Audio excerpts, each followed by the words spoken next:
जय हिंद साथियों, एक बार फिर से आपका स्वागत है हमारी इस YouTube चैनल पर। आज हम इस वीडियो के माध्यम से प्लाज्मा नाम के शीर्षक का अध्ययन करने जा रहे हैं। इसका अध्ययन करेंगे प्लाज्मा। आज हम प्लाज्मा नामक शीर्षक का अध्ययन करने जा रहे हैं। आपको हम बता दें, इसकी विगत कक्षाओं में इससे पहले हम पदार्थ की पहली अवस्था ठोस, दूसरी द्रव, तीसरी गैस, इन सब का अध्ययन कर चुके हैं। इन पर एक सामान्य सी परिचर्चा हो गई है। आज आपका शीर्षक हो जाएगा प्लाज्मा। तो इस संदर्भ में हम कह सकते हैं निसंदेह कि प्लाज्मा जो है आपका, प्लाज्मा पदार्थ की चौथी अवस्था है। प्लाज्मा क्या है? तो पदार्थ की चौथी अवस्था होती है। तो प्लाज्मा क्या है? तो हो जाएगा आपका पदार्थ की चौथी अवस्था है। जिस तरह से ठोस, द्रव, गैस होते हैं, अर्थात द्रव्य या पदार्थ की अवस्थाएं हम पढ़े थे बेसिक, मुख्य रूप से ठोस, द्रव, गैस। उसी तरह से पदार्थ का एक रूप, एक अवस्था प्लाज्मा भी है। तो क्रमांक की दृष्टि से इसे हम पदार्थ की चौथी अवस्था कह सकते हैं। ठोस, द्रव और गैस को हमने देखा कि अपने वातावरण में, परिवेश में ये पाए गए थे, अर्थात ये प्राकृतिक रूप से हमारे परिवेश वातावरण में थे। लेकिन जो ये प्लाज्मा है, प्लाज्मा प्रकृति में ना पाई जाने वाली अवस्था है। तो प्लाज्मा प्रकृति में नहीं पाई जाती। प्लाज्मा एक ऐसी अवस्था है जो प्रकृति में नहीं पाई जाती है। अगर प्रकृति में नहीं पाई जाती है तो ये प्राकृतिक अवस्था तो नहीं होगी, तो ये कैसी होगी? कृत्रिम अवस्था होगी। यानी कह सकते हैं कि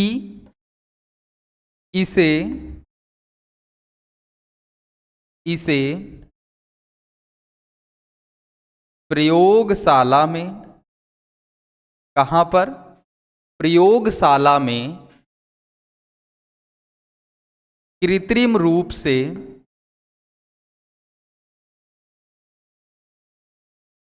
निर्मित किया जा सकता है। कहने का तात्पर्य यह है कि प्लाज्मा जो कि पदार्थ की चौथी अवस्था है, ये प्रकृति में नहीं पाई जाती है, मूल रूप से प्रकृति में नहीं मिलेगी आपको। अगर प्रकृति में नहीं मिलेगी तो ये प्राकृतिक नहीं होगी, प्राकृतिक अवस्था नहीं होगी। अर्थात इसे प्रयोगशाला में कृत्रिम रूप से बनाया जाता है, तैयार किया जाता है। अब प्रश्न ये उठता है कि अगर तैयार किया किसी ने, तो वह कौन था कि जो सबसे पहले इसको तैयार किया था? तो याद रखेंगे वैज्ञानिक का नाम इरविंग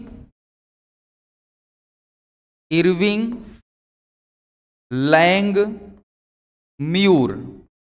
इरविंग लैंगम्यूर नामक वैज्ञानिक ने प्रयोगशाला में प्लाज्मा नाम की इस चौथी अवस्था का, पदार्थ की चौथी अवस्था का निर्माण किया था। अर्थात इरविंग लैंगम्यूर वह वैज्ञानिक, वह व्यक्ति थे जिन्होंने प्रयोगशाला में सबसे पहले इसको निर्मित किया था। तो इस स्लाइड से हमें यह पता चलता है कि प्लाज्मा पदार्थ की चौथी अवस्था है। ये प्रकृति में नहीं पाई जाती है। प्रकृति में नहीं पाई जाती तो कहाँ मिलेगी आपको? ये निर्मित की गई है कृत्रिम रूप से। कहाँ पर? प्रयोगशाला में। किसने निर्मित किया था? तो इरविंग लैंगम्यूर नामक वैज्ञानिक ने इसे सबसे पहले प्रयोगशाला में बनाया था। अब इसके बाद प्रश्न ये उठता है कि कैसे बनाया था, इसका निर्माण किस तरह से हुआ, या हम इसको कैसे प्राप्त करेंगे? तो याद रखेंगे जो ये मूल अवस्थाएं हैं आपकी ठोस, द्रव, गैस, इन्हीं के माध्यम से इनको हम प्राप्त करेंगे। प्लाज्मा अवस्था को प्राप्त करने के लिए सबसे पहले अवस्था परिवर्तन को समझना पड़ेगा कि किस तरह से ठोस द्रव में, द्रव गैस में परिवर्तित होता है। तो आइए देखते हैं एक छोटा सा शीर्षक, अवस्था परिवर्तन। अवस्था परिवर्तन मतलब ठोस द्रव में, द्रव गैस में कैसे परिवर्तित होगा। जैसा कि हमें विदित है, हम जान चुके हैं, इसमें अंतराकणीय बल प्रबल होते हैं। प्रबल होने के कारण इनके कण बहुत पास पास, इनमें कुछ मध्यम होते हैं तो इनके कण कुछ दूर दूर, गैस में ना के बराबर होने के कारण इनके कण बहुत दूर दूर। मान लीजिए आपके पास कोई ऐसा पदार्थ है जो कि ठोस अवस्था में है, पदार्थ है, तो हमें सबसे पहले क्या करना होगा, अगर उसको परिवर्तित करना है दूसरी अवस्था में, तो तापमान उसका बढ़ाना पड़ेगा। क्या बढ़ाएंगे? उसका हम ताप बढ़ाएंगे। जब हम उसका ताप बढ़ाएंगे तो अवस्था परिवर्तन आरंभ होगी। एक निश्चित ताप पर कोई ठोस पदार्थ ठोस से द्रव में परिवर्तित होने लगता है। पुनः ताप बढ़ाएंगे तो वही आपका ठोस से द्रव में परिवर्तित हुआ पदार्थ गैस में परिवर्तित हो जाएगा। इसके साथ साथ अगर हम ताप बढ़ा रहे हैं तो दाब घटाएंगे, जिससे उनके कण जो है गति कर सकें स्वतंत्र रूप से। तो एक ऐसी अवस्था जो कि ठोस में हो पदार्थ की एक ऐसा समय जब वह ठोस हो, उसका ताप बढ़ाएं, ताप घटाएं तो द्रव में, द्रव से पुनः ताप बढ़ाते हैं, ताप घटाते हैं तो वह गैस में परिवर्तित हो जाएगा। इसके बाद यही प्रकरण हम अगर जारी रखते हैं, यही प्रकरण हम अगर जारी रखते हैं कि ताप को असीमित रूप से हम और बढ़ाते हैं, दाब को मान लीजिए घटाते रहते हैं, एक सीमा के बाद किसी गैसीय पदार्थ पर ताप इतना बढ़ा देते हैं, अत्यधिक ताप बढ़ाने पर जो आपका गैसीय पदार्थ है, मान लीजिए आपके पास कोई गैसीय पदार्थ है, ये गैस है आपका, कण दूर दूर हैं, इसका ताप हम असीमित जब बढ़ा देते हैं तो इसमें कुछ होगा। क्या होगा आइए समझते हैं। जो इनके पार्टिकल हैं, कण हैं, इसमें से क्या निकलेंगे? इलेक्ट्रॉन निकलना आरंभ करते हैं। क्या निकलते हैं? इलेक्ट्रॉन निकलना आरंभ करते हैं। इसमें से क्या निकलते हैं? इलेक्ट्रॉन। जब गैस अवस्था पर कोई पदार्थ हो, उस पदार्थ का अगर हम असीमित ताप बढ़ा देते हैं तो एक समय ऐसा आता है कि उस गैस के कणों में से क्या निकलते हैं? इलेक्ट्रॉन निकलते हैं। जैसे ही इलेक्ट्रॉन निकलेगा इनके कणों से तो यह कण स्वयं कैसा हो जाएगा? धनावेशित। क्यों? क्योंकि इलेक्ट्रॉन जो होता है वो स्वयं ऋणावेशित होता है, तो इसके सापेक्ष यह कण क्या हो जाएगा? धनावेशित हो जाएगा।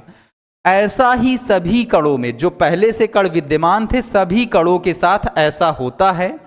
तो इलेक्ट्रॉन निकले निगेटिव चार्ज, उसी पार्टिकल पर positive charge, plus minus plus minus plus minus plus minus जैसा उत्पन्न होना शुरू होते हैं।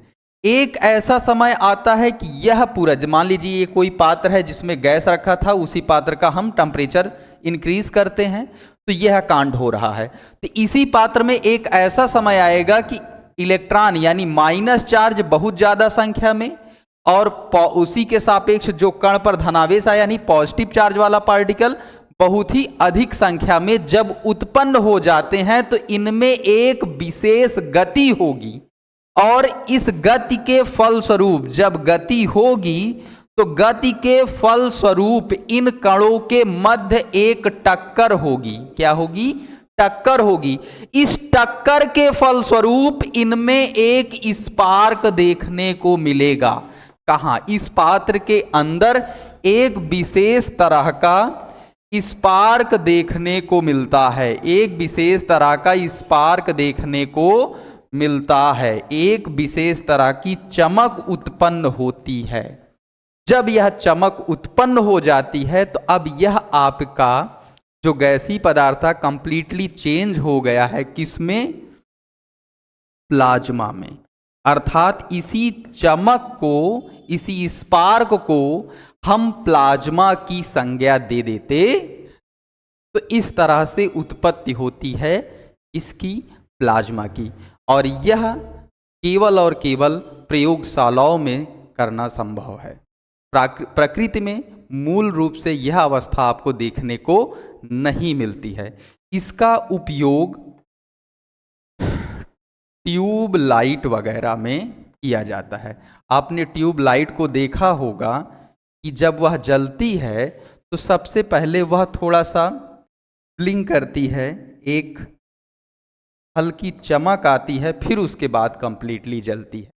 तो इसी प्लाज्मा अवस्था के उपस्थिति के कारण ऐसा होता है। पहले जब लाइट जाती है तो वहाँ प्लाज्मा अवस्था क्रिएट होती है, जैसे थोड़ा थोड़ा क्रिएट होना शुरू होती है तो एक ब्लिंगिंग चमक उत्पन्न होती है, कंप्लीटली वह फिर जल जाती है पूर्ण रूप से होने के बाद। तो यह था आज हमारा पदार्थ की चौथी अवस्था, प्लाज्मा। मिलते हैं अगले वीडियो में अगले टॉपिक के साथ। तब तक के लिए धन्यवाद। जय हिंद।